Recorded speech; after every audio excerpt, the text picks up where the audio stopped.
The next one, Renfield, Suzume. Bro, it was a field day at the theater. Every single thing. It was a blender of new things. You were not getting bored.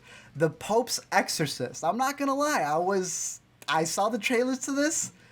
I'm like, all right, your annual, and it's not even like annual because you get 3 Exorcist movies a year. Right. You got the boy coming back, Russell Crowe, acting like it's his 2011 self. But it comes from a director who intrigues me. Julius Avery has made movies like Overlord, where, you know, I swore this was going to be some sort of Cloverfield type film, and it ends up being this amalgamation of World War II zombies. It wasn't a bad movie. I liked it.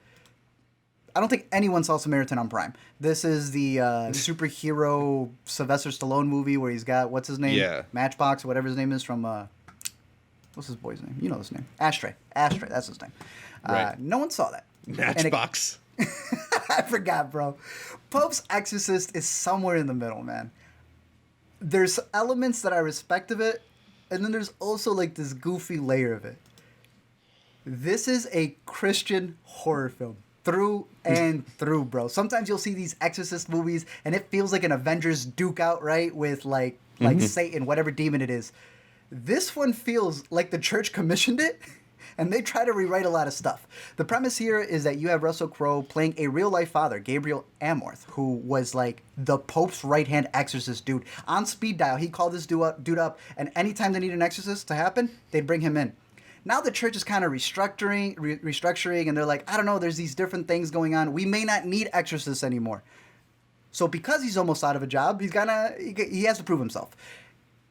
There's also an element in this movie where they're trying to update rules in the Catholic Church by saying exorcisms are trying to stop demonic possessions.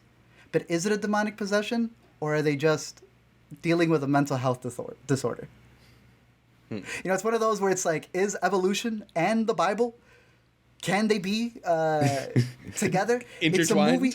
Yeah, it likes to play with a lot of that. It likes to look back at histories of the church and be like, that wasn't a good period, but maybe the devil was doing it? It's goofy in that sense, but it's definitely a film where it's telling you if the devil is real, then what better way to prove that God is real? If you can prove one, then you prove the other. It was all right. You know, we've been talking about a lot of possession movies. We have Evil Dead coming out next week. In the summer, we have one of our favorites, which is the A24. Talk to Me. Talk to Me.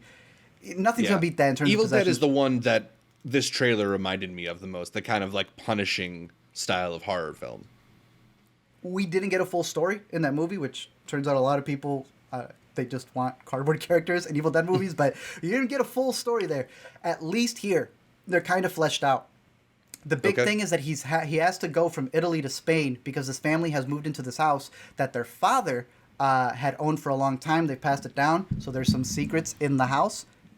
The kid proceeds to get possessed after an incident he had witnessed, and he has to go there in order to stop the possession that has happened, while also also bringing up stuff in his past, the church's past, and the family's past. So again, a much better story than when it comes to Evil Dead, but the effects are nowhere near Evil Dead. So do with that as you will. If you're looking for a film that kind of has a little bit of a lore building up to it, then I'd recommend this movie a little bit. I thought that was the most interesting part. You know, the horror elements, I thought the way they possessed the kid was pretty interesting, but again, nothing bigger than Evil Dead or Talk to Me. But I was surprised by it. They also give you a little teaser of all of the exorcisms that he's actually done. And they're like, all right. He has done 199. And, bro, I kid you not. They hit you with, if it's God's will, we may tell you some of the other ones. So I've never seen a movie give you a little after credit if it's the Lord's will. So I love that one. I've not seen that pitch yet. So I kind of respect it. He's also really funny in it. I want to see if I can find a picture here. The main reason why he brought this up, I believe he's a Catholic himself, but there is, I'm going to see if I can pull it up here. The Pope's Exorcist drives a particular vehicle. And he felt, Vespa? You know, he even has a very big thing on this. He does not consider it a Vespa. I consider it to me it's a moped, bro. He considers it a Lambretta. I want to see if I could pull one up here. He says this is a way of transportation that priests get around. Yo, this man is on this little scooter for a majority of the movie, just getting from point A to point B. I don't know if he took that from Italy to Spain, but he said that was the big inspiration for him. He loved Gabriel the Father. He thought the exorcism stuff and the Catholicism points were really cool. But he said he wanted to see a priest on a Lumbretta for this for cinema. You know, he needed to add it to the lexicon. It's very silly looking. You know, it adds an element to the movie. Like all of these. Look, I love it. It's like, yeah. So he's got a lot of humor in there because he's that is another thing.